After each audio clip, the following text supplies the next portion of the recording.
नमस्कार। बौद्ध टेक्निकल में आपका स्वागत है।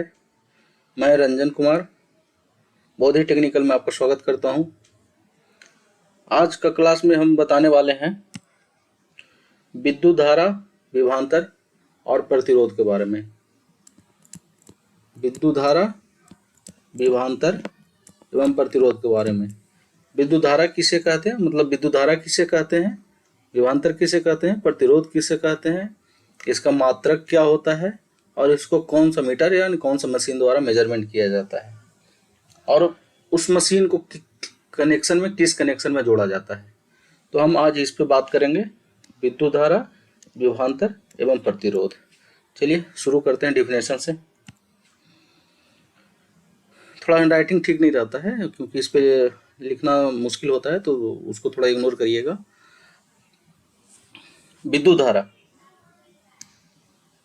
विद्युत धारा इलेक्ट्रॉनों के प्रवाह को विद्युत धारा कहते हैं। मान लीजिए कोई पदार्थ है, ठीक है, मान लीजिए कोई पदार्थ है, ये हम पदार्थ मानते हैं इसको, तो कोई पदार्थ है। अगर इसमें इलेक्ट्रॉन का प्रवाह हो रहा है, किसी वोल्टेज सोर्स से जोड़ दिया गया, मुझे इसको जोड़ दिया गया, अगर इसमें इलेक्ट्रॉन का प्रवाह हो रहा है, तो इसमें बोला जाएगा कि इसमें विद्युत धारा का प्रवाह हो रहा है। मतलब इलेक्ट्रॉन, कोई भी पदार्थ हो या कोई भी चालक हो या कोई भी पदार्थ हो, किसी प्रकार का पदार्थ में अगर इलेक्ट्रॉन का प्रवाह हो रहा है तो उसको विद्युत धारा बोला जाएगा कि विद्युत धारा का प्रवाह हो रहा है। तो इलेक्ट्रॉन के प्रवाह को विद्युत धारा कहा जाता है। ठीक है, इलेक्ट्रॉन का प्रवाह, इसका एक और डिफिनेशन है जिससे एक फॉर्मूला निकलता है, वो है इलेक्ट्रॉन के प्रवाह के दर को विद्युत धारा कहा जाता है। इलेक्ट्रॉन के प्रवाह के दर को विद्युत धारा कहा जाता है। ठीक है, इसको कैप्चर कर लेते हैं। तो इलेक्ट्रॉन के प्रवाह को दर को विद्युत धारा कहा जाता है। मतलब इससे फॉर्मूला जो निकलता है वो I बराबर होता है Q/T। ये जो फॉर्मूला निकलता है, इलेक्ट्रॉन के प्रवाह के दर को विद्युत धारा कहा जाता है। इसी परिभाषा से ये फॉर्मूला निकलता है I बराबर Q/T। मतलब Q हो गया आवेश, आवेश का कितना आवेश प्रवाहित हो रहा है किसी पदार्थ में या किसी चालक में, और इस T जो हो गया समय, Q हो गया आवेश और T हो गया समय। T को समय में लेना है। अगर मान लीजिए Q दिया हुआ है और T दिया हुआ है और विद्युत धारा निकालने की बात किया जा रहा है किसी भी सर्किट में या किसी भी पदार्थ में, तो हम ये फॉर्मूला लगा करके उसको हम निकालेंगे। ठीक है, इसको विद्युत धारा को I द्वारा सूचित किया जाता है और इसका मात्रक एम्पियर होता है। ये आप याद कर लीजिए, इसको नोट कर लीजिए, ये एग्जाम में बार बार पूछा जाता है, तो इसको आप नोट कर लीजिए। इसका I द्वारा सूचित किया जाता है और इसका मात्रक जो होता है एम्पियर होता है। ठीक है, नेक्स्ट विभवांतर।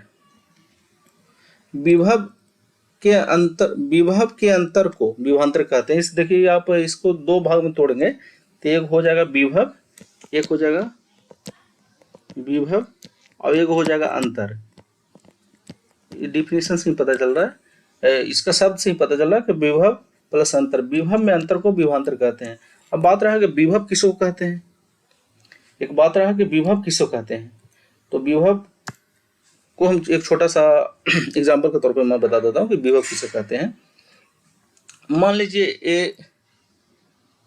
एक कोई कंडक्टर है, इसमें करंट का फ्लो हो रहा है, तो जब इसमें करंट का फ्लो होगा तो एक इलेक्ट्रिक फील्ड बनाएगा। ये क्या करेगा, एक इलेक्ट्रिक फील्ड बनाएगा जो कि इधर की ओर होगा या इधर की ओर होगा। ठीक है, इधर की ओर होगा। जैसे जैसे ये इसका दूरी बढ़ेगा उस इलेक्ट्रिक फील्ड का मान कम होगा। ठीक है, इस कंडक्टर से जैसे जैसे दूरी का मान बढ़ेगा, इसका दूरी बढ़ेगा इस कंडक्टर से, उससे इसका इलेक्ट्रिक फील्ड का मान कम होगा। ठीक है, अब मान लीजिए कोई एक पॉजिटिव चार्ज है, यहाँ हम रख दिए। ठीक है, कोई चार्ज है, इसको माना जा रहा है। ठीक है, इसको यहाँ रख दिया जाता है इस स्थिति में, इस पोजीशन में, और एक पॉजिटिव चार्ज है यहाँ रखा गया। अब आप बताइए कि सबसे ज्यादा जो इलेक्ट्रिक चार्ज किस पे लगेगा? जाहिर सी बात है जाहिर सी बात है कि इलेक्ट्रिक चार्ज इस पे लगेगा सबसे ज़्यादा और इस पे कम लगेगा। मतलब इलेक्ट्रिक चार्ज करने का मतलब इस पे इसके ये जो इलेक्ट्रिक चार्ज जो फील्ड है, इलेक्ट्रिक फील्ड सबसे ज़्यादा इस पे लगेगा, मतलब इलेक्ट्रिक फोर्स सबसे ज़्यादा इस पे लगेगा, इस पे कम लगेगा। तो जो इस पे एक प्रकार का विभव उत्पन्न हो जाएगा। मतलब क्या, विभव एक प्रकार का फोर्स है, इलेक्ट्रिक फोर्स है। विभव एक प्रकार का इलेक्ट्रिक फोर्स है। तो एक प्रकार का मान लीजिए इस पे विभव उत्पन्न हो जाएगा और इस पे भी विभव उत्पन्न होगा। तो मान लीजिए इस पे 5 वोल्ट का विभव उत्पन्न हुआ, ठीक है। तो इस पे कितना होगा, जाहिर सी बात है इससे कम होगा, इससे कम होगा, ठीक है। तो हो सकता है मान लीजिए 2 वोल्ट का उत्पन्न हो गया इस पे विभव, इस पे कुछ इलेक्ट्रिक फील्ड लग रहा है, इस पे कुछ लग रहा है, इसके तुलना में इस पे कम लगेगा, इसलिए इस पे कम हुआ और इस पे ज़्यादा हुआ है, ठीक है। तो ये विभव है।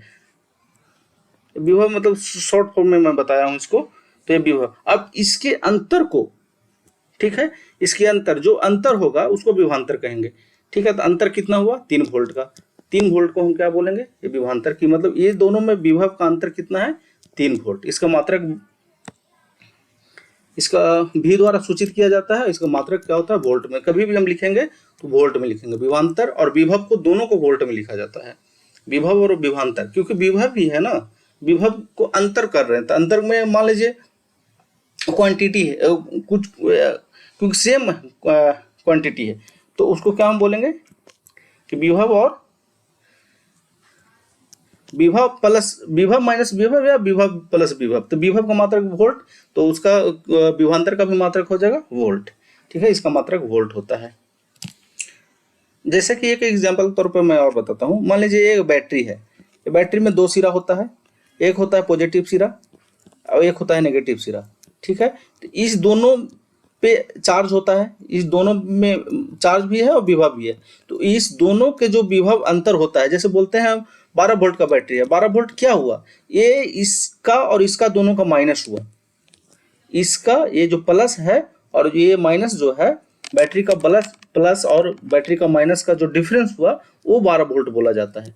मतलब 12 वोल्ट है या 6 वोल्ट है, जो उसका कैपेसिटी जो बोला जाता है, वो दोनों के अंतर को बोला जाता है। ऐसा नहीं कि इस पे 12 है और इस पे 10 है, ऐसा नहीं होता है। डिफरेंस दोनों का बोला जाता है। जब भी बोला जाता है तो डिफरेंस बोला जाता है, ठीक है। चलिए नेक्स्ट है प्रतिरोध। प्रतिरोध का डिफिनेशन देख लेते हैं। पदार्थ का वह गुण जो विद्युत धारा का प्रवाह में विरोध उत्पन्न करता है। पदार्थ का वह गुण जो विद्युत धारा का प्रवाह में विरोध उत्पन्न करता है, इसको R द्वारा सूचित किया जाता है और इसका मात्रक क्या होता है, ओम है। जैसे इसको समझाने का मैं कोशिश कर रहा हूँ। जैसे मान लीजिए कोई सर्किट है, इलेक्ट्रिक सर्किट है, ठीक है। इलेक्ट्रिक सर्किट है, यहाँ पे क्या है,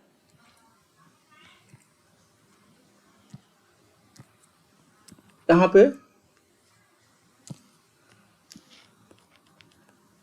इसको प्रतिरोध द्वारा जोड़ा गया। इलेक्ट्रिक सर्किट है, ये भी होता है, ये आर होता है और ये आई होता है।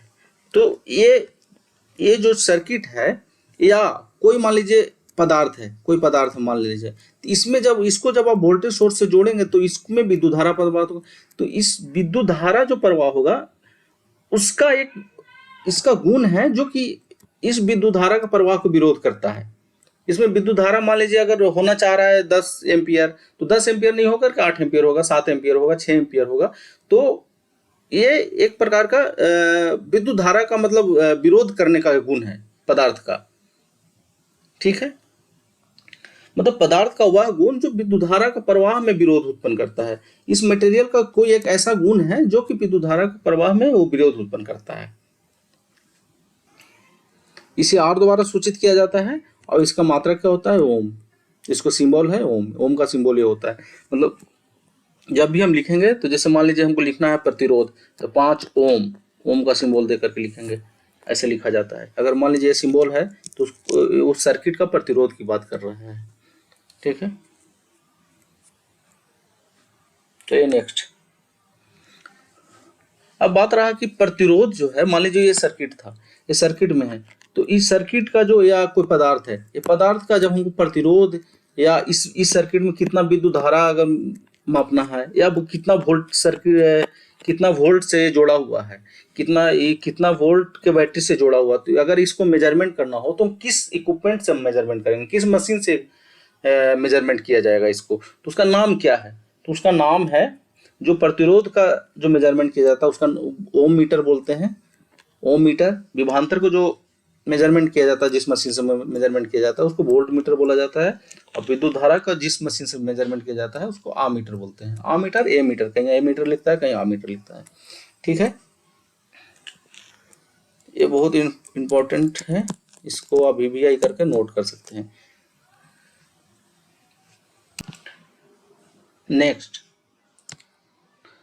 नेक्स्ट है विद्युत धारा प्रवाहित होने का शर्त।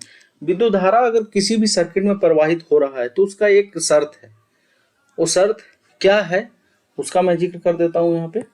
और शर्त ये है कि अगर मान लीजिए एक सर्किट है, ठीक है, एक सर्किट है, ये सर्किट है, अगर इसमें विद्युत धारा प्रवाहित हो रहा है तो शर्त है, पहला शर्त क्या है, पहला शर्त है हमेशा बंद परिपथ होना चाहिए। हमेशा क्या होना चाहिए, परिपथ बंद होना चाहिए। बंद परिपथ से का सेंस क्या है कि अगर यहां से विद्युत धारा चलता है तो ये ओपन नहीं होना चाहिए। अगर बीच में अगर मान लीजिए कटा हुआ है, तार कटा हुआ है, कहीं भी इस पे हो या इस लोकेशन पे हो, तो विद्युत धारा का प्रवाह नहीं होगा। ठीक है, विद्युत धारा प्रवाह होने के लिए बंद परिपथ होना चाहिए। बंद परिपथ हो सकता है या ऐसा हो, या हो सकता है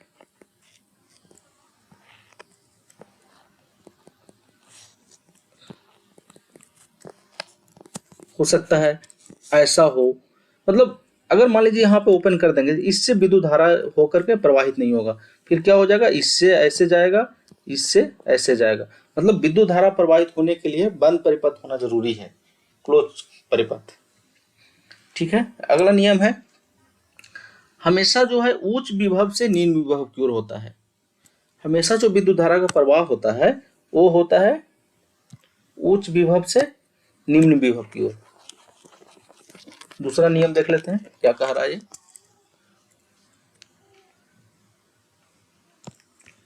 बोल रहा है उच्च विभव, विभव की बात अभी हम लोग कर रहे थे। विभव को हम किस में लिखते हैं, मान लीजिए एक है 4 वोल्ट विभव की हम लोग बात कर रहे थे अभी थोड़ा देर पहले। हम लोगों ने बात किया कि विभव को हम किससे नोट करते हैं, डिनोट करते हैं, V से करते हैं। और एक है मान लीजिए 5 वोल्ट, एक है 4 वोल्ट। अगर इसको एक सर्किट से जोड़ा जाता है, मान लीजिए किसी भी सर्किट से जोड़ा जाता है, तो हमेशा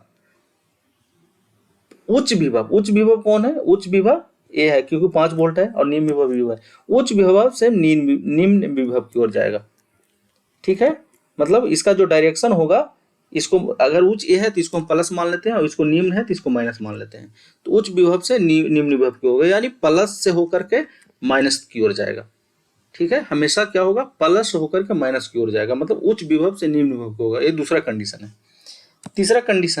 तीसरा कंडीशन नहीं है, तीसरा मतलब एक नियम है कि जब भी इलेक्ट्रॉन, जो विद्युत धारा का प्रवाह होता है वो इलेक्ट्रॉन के अपोजिट दिशा में होता है। मतलब विद्युत धारा का डायरेक्शन अगर ऐसे है तो इलेक्ट्रॉन का डायरेक्शन क्या होगा, ये भी बार बार एग्जाम में पूछा जाता है, क्योंकि इस पे लोग बहुत कंफ्यूज होते हैं। तो ये आप इसको नोट कर सकते हैं कि इलेक्ट्रॉन का जो डायरेक्शन होता है वो विद्युत धारा का डायरेक्शन का अपोजिट होता है। अगर इलेक्ट्रॉन का डायरेक्शन ऐसे है तो विद्युत धारा का डायरेक्शन ऐसे होगा। ठीक है, तो इसका देखिए क्या पूछा जाएगा एग्जाम में, कैसे पूछा जाएगा। विद्युत धारा का प्रवाह उच्च विभव से निम्न विभव को होता है, लेकिन इलेक्ट्रॉन का प्रवाह जो होता है निम्न विभव से उच्च विभव की ओर होता है। निम्न विभव से उच्च विभव की ओर इलेक्ट्रॉन का प्रवाह होगा, और जो करंट का प्रवाह होगा उच्च विभव से निम्न विभव की ओर होगा। ठीक है, नेक्स्ट अब हम लोग ने जो बात किया कि प्रतिरोध विभवांतर को वोल्ट मीटर द्वारा मेजरमेंट किया जाता है, विद्युत धारा को ओम मीटर द्वारा, आ मीटर द्वारा मेजरमेंट किया जाता है, तो इसका कनेक्शन कैसे होता है, ये भी एग्जाम बहुत पूछा जाता है, वीवीआई है। इसको भी बार बार पूछा जाता है कि ए मीटर का जो कनेक्शन होता है सर्किट में कैसे करते हैं। तो ए मीटर का कनेक्शन जो हम लोग सर्किट में किया जाता है वो किया जाता है वो किया जाता है श्रेणी क्रम में। ठीक है, मान लीजिए ए मीटर है, इसको श्रेणी क्रम में, मतलब यहाँ से ऐसे ए मान लीजिए बैटरी है और ये सर्किट है, तो हमेशा जो होता है परिपात के श्रेणी क्रम में जोड़ा जाता है। ए मीटर, ए मीटर का हमने ए मीटर को लिखा है ऐसे, ए मीटर को, तो परिपात के श्रेणी क्रम में ए मीटर को हमेशा जोड़ा जाता है। ठीक है, और वोल्ट मीटर को कैसे जोड़ा जाता है उसकी बात कर लेते हैं। वोल्ट मीटर को हमेशा परिपात के पैरेलल में जोड़ा जाता है। ठीक है, हमेशा पैरेलल में जोड़ा जाता है।